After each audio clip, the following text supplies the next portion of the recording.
पहले वाली वीडियो में आपको मैंने बताया था कि सीबीएसई हर साल क्वेश्चन का पैटर्न चेंज कर देती है और वो क्या चाहती है कि बच्चे जो हैं अच्छे से पढ़ाई करें और तब अपने कॉम्प्रहेंसिव बेस पर क्वेश्चन का जवाब दें। जी हाँ, इंग्लिश लैंग्वेज एंड लिटरेचर की बात हो रही है, कोड नंबर 184। जी, तो आज हम देखेंगे कि सीबीएसई एक ही क्वेश्चन को अलग अलग क्वेश्चन पेपर सेट में या कैसे उसको अलग अलग तरीके से पूछ लेती है। हम बात करेंगे आज फर्स्ट फ्लाइट की पहली poem the dust of snow, जो रॉबर्ट फ्रॉस्ट ने लिखी है। इस पोयम को यदि हम देखें तो एक ही स्टैंजा की ये पोयम है और इसकी समरी बहुत छोटी और साथ ही साथ इसमें 3 ही मेन कैरेक्टर हैं, खुद पोएट, हेमलॉक ट्री और क्रो और डस्ट ऑफ स्नो को हम इसमें कैरेक्टर मान सकते हैं। तो कुल मिला के 4 छोटे से कैरेक्टर हैं, लेकिन इस पे बेस मानकर सीबीएसई ने इतने सारे क्वेश्चन पूछे हैं आपकी इस पोयम से। और ये कब पूछे हैं? ये पूछे हैं इसी साल, जी हाँ, साल 2025 के सीबीएसई के एग्जाम में।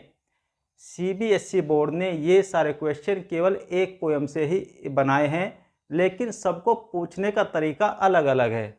अब देखेंगे कैसे। हालांकि यदि इस पोयम को देखा जाए तो इसकी समरी बहुत छोटी सी है और लेकिन मैसेज बहुत बड़ा है इस पोयम का। और मैसेज है कि नेचर क्या करती है, किसी भी व्यक्ति का जो समय है उसको बदल देती है। ख़राब मूड हो तो उसको अच्छे बिहाव में चेंज कर देती है और प्रकृति के सामने सब चीज़ें बहुत छोटी हो जाती हैं और वो जिसको चाहे उसको चेंज कर सकती है।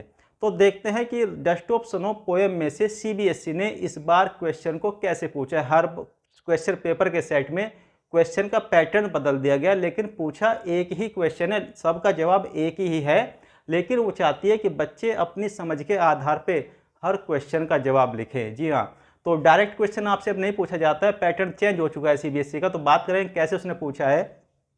ये जो मैंने क्वेश्चन लिखे हैं ये इस साल 2025 के language literature, English language and literature के क्वेश्चन पेपर में पूछे गए हैं और हर सेट में हर कोड नंबर मैंने लिखा है और आप इसको सीबीएसई की वेबसाइट पर जाके भी चेक कर सकते हैं। तो पहला क्वेश्चन यदि हम देखें, dust of snow by Robert Frost is a poem about nature and simplicity, elaborate, set 1, code number 211। जी हाँ, ये क्वेश्चन डस्ट ऑफ स्नो में से पूछा गया है, सेट नंबर 1 है। इसका कोड नंबर जो था क्वेश्चन पेपर का वो 2/1/1 था। तो यहाँ पे भी क्या किया है, ये बताना है कि जो रॉबर्ट फ्रॉस्ट की जो पोएम है डस्ट ऑफ स्नो नेचर और सिंप्लिसिटी को प्रतीक है, सिंबल है, तो इसको क्या करना है, एलबोरेट करना है, इसको हमें एक्सटेंड करके अपने जवाब बताना है, इसको विस्तार रूप से हमको बताना है इसको। अब देख ले तो दूसरा क्वेश्चन क्या पूछा है, पोएम सेम है, पोइट सेम है। What happened to the poet when a dust of snow fall on him, set 2, code number 2/1/2। जवाब एक ही लिखना हर क्वेश्चन का, लेकिन सीबीएसई ने क्या किया, हर क्वेश्चन पेपर के सेट में इसको अलग अलग तरीके से पूछा है। तो कैसे पूछा है, इसमें क्या कहा है कि क्या होता है जब डस्ट ऑफ स्नो पोएट के ऊपर गिरती है तो जाहिर सी बात है इसका मूड चेंज हो जाता है। वो अपने पूरे दिन को अपना वेस्ट कर रहा है, एक पेड़ के नीचे, हेमलेक ट्री के नीचे बैठा है और अपना टाइम वेस्ट कर, लेकिन जैसे ही डस्ट ऑफ स्नो उसके ऊपर गिरती है तो वो बाकी जो स्पेयर टाइम जो उसके पास बचा है उसको वो अच्छे काम में लगाना चाहता है और पोएट वहाँ से उठ के चला जाता है। तो ऐसे मूड चेंज हो जाता है उसका पोएट का। लेकिन इसके बाद क्या देखते हैं, क्वेश्चन नंबर 3 देखेंगे, what change the mood of the poet in the poem dust of snow. जी हाँ, दोनों ही सेम क्वेश्चन है और ये पूछा किसमें, सेट 2, कोड नंबर 2/2/1 में। जी, आंसर दोनों का सेम लिखना है, लेकिन क्वेश्चन को अलग तरीके से पूछा है इस बार फिर से।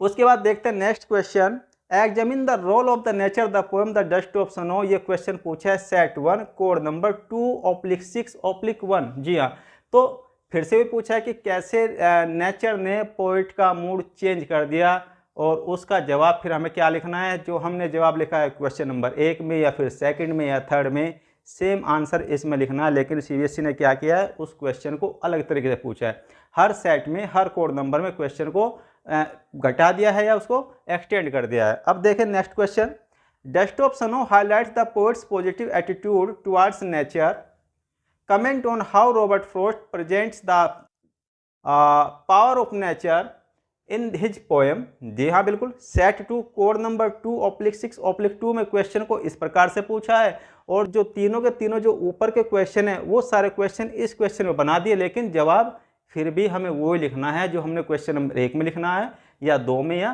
3 में लिखना है, लेकिन क्वेश्चन को पूछने का जो तरीका है सीबीएसई का वो बिल्कुल अलग है। अब बात करेंगे नेक्स्ट क्वेश्चन की। In the poem dust of snow the hemlock tree and the crow hold specific meanings, elaborate on how this symbol are utilized within the context of this poem.